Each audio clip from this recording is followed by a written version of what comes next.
All right, a lot of people struggle in the early days of creating a business where you have to figure out what do you offer, what can you actually give out for money, which is kind of like the most important part in a business is figuring out what you're going to give in exchange for money. So that is the offer creation process. When I say offer, it doesn't mean the discounts and the promotional offers. Offer is what you give out in exchange for money. So I just found this document and I thought I would just make a video on this because this document kind of gave birth to a company that made us about $500,000. It was at that time we didn't have a clue. At that time it was just experimental. But then this is the thing that made us about $500,000. So I thought it would be worth sharing about the thought process that I went through in creating this offer and why it worked successfully.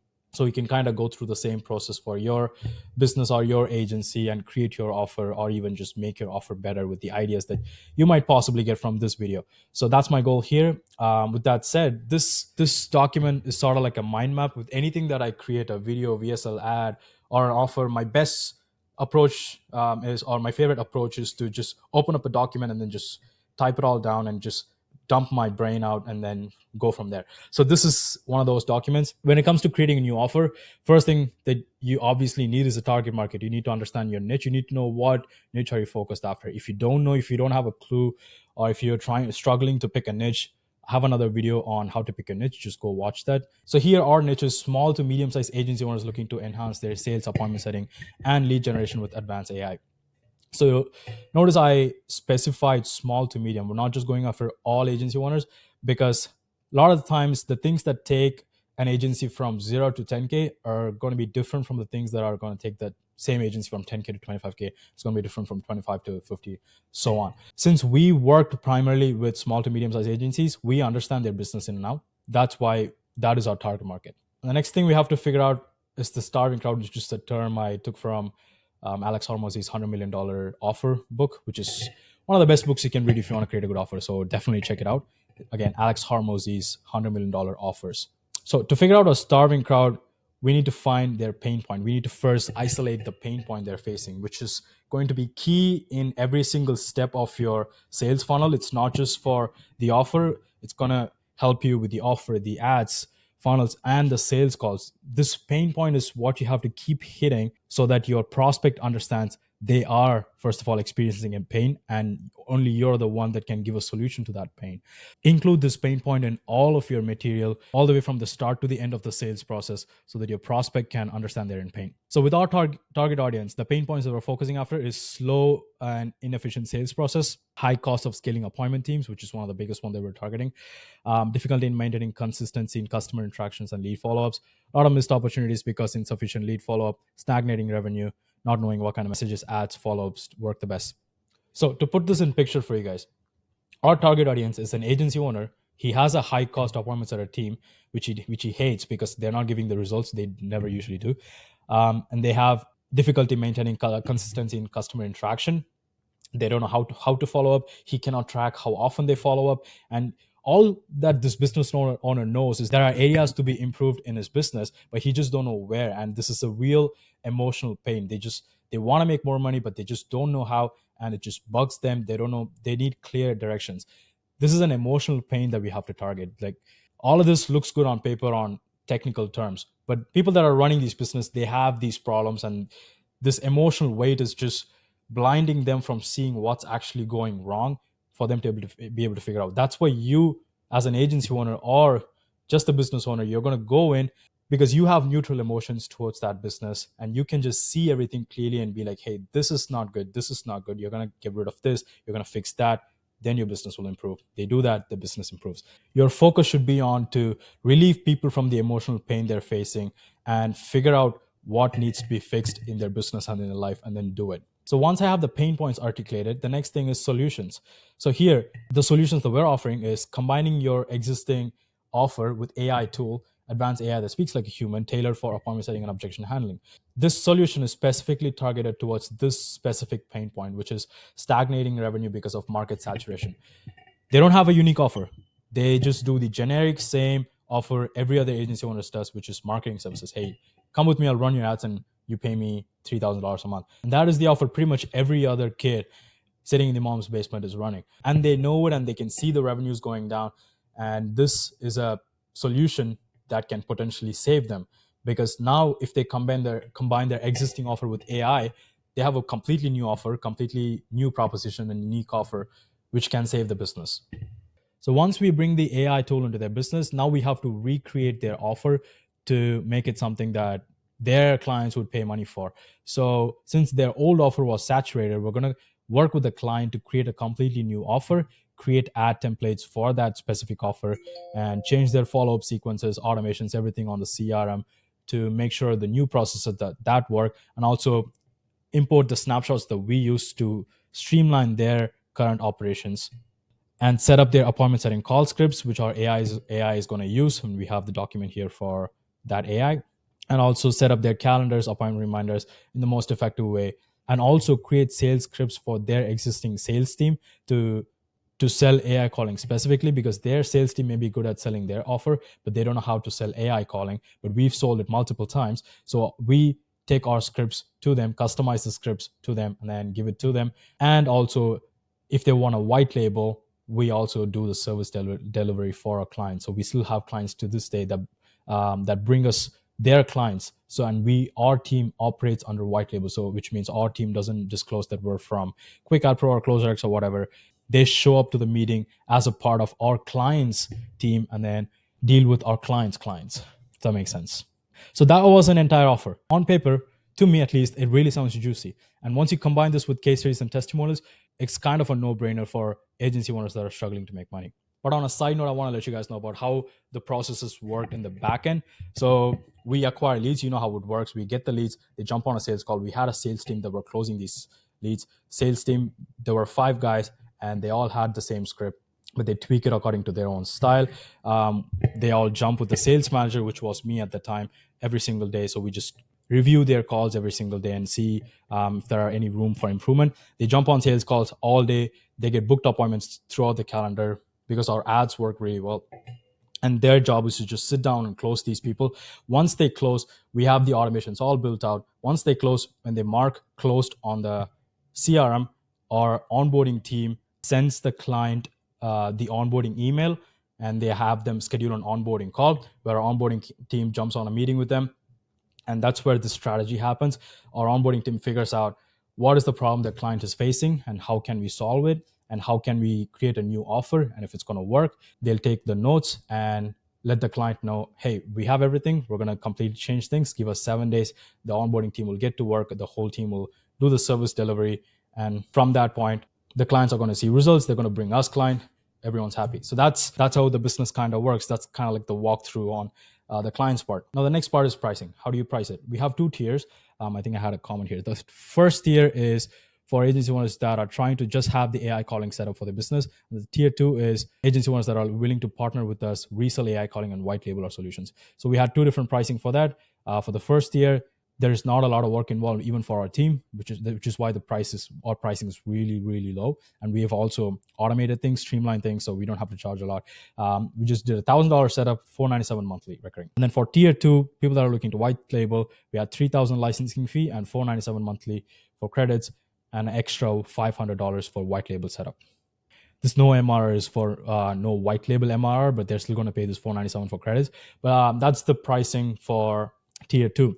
Now, value justification. This is so that at no point in the sales call, your clients can go, I just can't justify paying you $1,000. Like they can't even think about that, because you need to be able to clearly explain to them how much money they're going to save and how much money they're going to make, and what they're going to pay you is completely insignificant when you see the results. So if you're going to save a company $10,000, if you're going to help another company go from 5,000 to 15,000 revenue, add a 10,000 to their top line, why would they care about paying just $1,000 to you? So that's how you justify your value. But don't think if you just justify it right, people will pay you.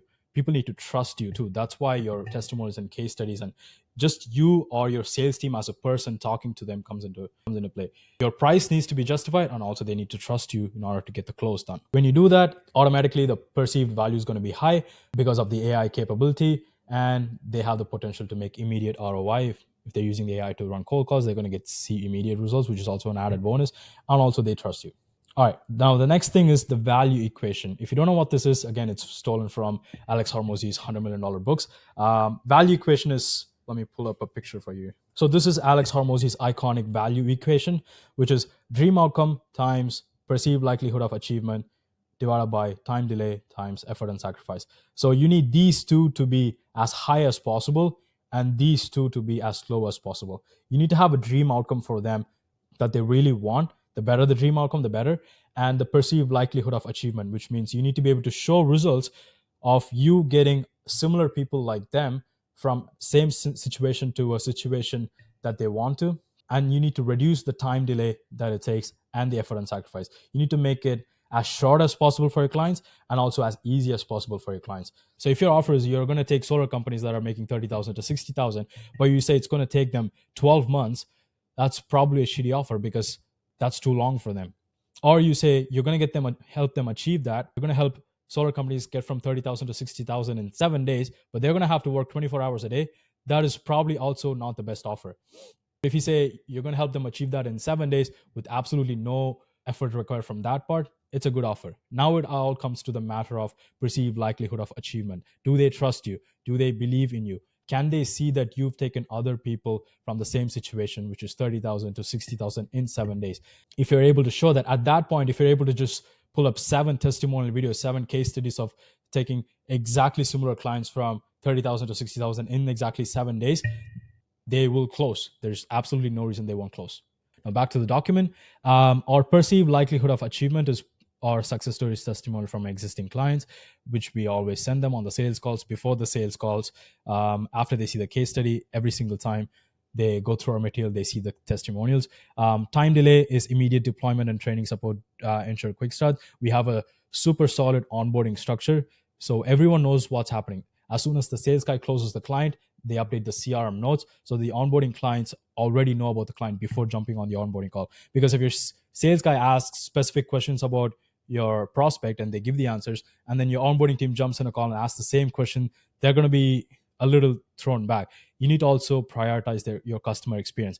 Once your sales guy gets all the information, automatically transfers on the onboarding call, your staff jumps on and says, hey, Jacob told me that you were doing X revenue and you're facing Y problems, and this is how we're going to do it. Now they have a trust and be like, okay, these guys know what they're doing. So that's the reason you should also prioritize having a proper onboarding structure. Third thing is effort and sacrifice. So very minimal effort required. All they have to do is jump on a single onboarding call, and then we strategize, and then the team takes care of all the deployment. They don't have to do anything. And the dream outcome, I didn't cover that, which is to transform their sales operations to achieve high conversion rates and scale effortlessly. Once we're able to communicate all this, our sales process should be really easy. Once I dump everything in my head out, next thing is to actually build the offer. But this thing is not going to stay static. You're going to keep reiterating and changing your offer as you go on, as you see your clients, as you see results. You're going to keep updating. But I think this is what we first went out with, but later on in the days, which completely changed all the wordings and everything. But I think this is where we started, which is double your sales in 30 days without increasing headcount using AI solutions. The problems we were solving was lack of appointments, inefficiency in sales process, high turnover in sales teams, inconsistent customer interactions, and the options for a guarantee. Again, these are not the ones that we actually went with. This is just where we started. And the first one was try our AI platform for 14 days. If you don't see improvement, we'll completely refund. Second was conditional guarantee. Achieve 30% increase in booked appointments in the first 30 days, or we'll work with you for free until you do. And scarcity and urgency. We didn't actually go with this, so I'm going to get rid of that. One of the ideas that you might use is only 10 licenses available, which is putting a limitation on the amount of spots. So promoting urgency and scarcity. So you can say we only work with 10 clients per quarter, and we're already at spot 8 where we only have 2 more spots left, and it's time for you to jump in. So this communicates that you are selective about your clients and you work with only a limited number of clients, which means you also provide a good service. They need to hurry up in order to secure this. But we didn't go with that, so I'm going to get rid of that. Next, bonuses. Bonuses are very useful because it helps you in multiple ways. One thing is it helps you close the deals faster. One of the things our sales guy used to do was if they close on the day of the call, they give some of the bonuses, even though it's included in the actual service. It's kind of tricky, but it works. The first offer was access to our exclusive AI training program valued at $5,000, free with your license, which is like a mini course that our clients can watch to get better with how they can train the AI, which apparently is valued at $5,000, which is complete bullshit, but it works. Second bonus was marketing support package, receiving a marketing support package including promotional material, sales scripts valued at 3,000, which again is already included in the service delivery, but we're just making it look separate so that they can say, hey, if you close today, I can add this onto your offer for free. And the third bonus was get a dedicated account manager for the first 6 months to ensure success. All of our clients get account manager, dedicated account manager for sure. If you mention this separately and be like, hey, if we can move forward within this week, I can set you up with a dedicated account manager. We usually charge our clients $7,500 for this, but it's free for you, even though it's included. But putting these things separately helps you with increasing the urgency so that your clients will take action faster. And last, I think these are just notes for myself and the team. The goal for marketing is to develop targeting campaigns, emphasizing the return of investment that we're getting, and also highlight the case studies and testimonials that we're getting. This is very important for marketing. Results-based marketing is the best strategy. Just show them what kind of results you're able to get. And then the sales strategy is to train my sales team to focus on the unique benefits and value of the licensing offer, and use guarantees and bonuses to overcome objections and create urgency. Like I said, we use these bonuses and the offer, the guarantees, so that we can get the deal faster and also overcome objections, or in most cases, prevent objections. Support and training is for the onboarding team. Onboarding team should be seamless. They need to know exactly what they're doing. It needs to be structured. They need to know where to find the details about the client, and also have a proper agenda for the onboarding call so that they are in control of the call. In no point of the service delivery, your client should be like, what is going on? What do I do now?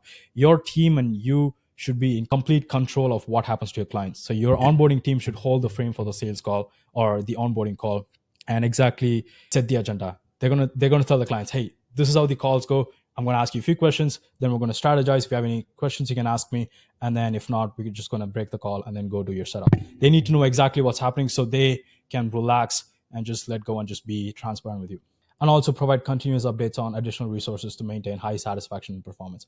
That comes with support and training, where the onboarding team or the support team is responsible for constantly updating what kind of results they're getting, because your clients need to be reminded how much results they're getting. It's like the Instacart. If you go to Instacart, it shows you how much you're saving on groceries every single time. So keep putting that number on your face or showing the results that your clients getting, reminding them about it every single week, makes them stay with you for longer compared to them getting the same results but not seeing those results. So these are things that you can do in onboarding to fix that. So I hope that helps. This is the entire onboarding document. You should be able to find the link to the document below this video. Again, it's just the thought process that I go through when it comes to creating offer. Hope it helps you, and best of luck.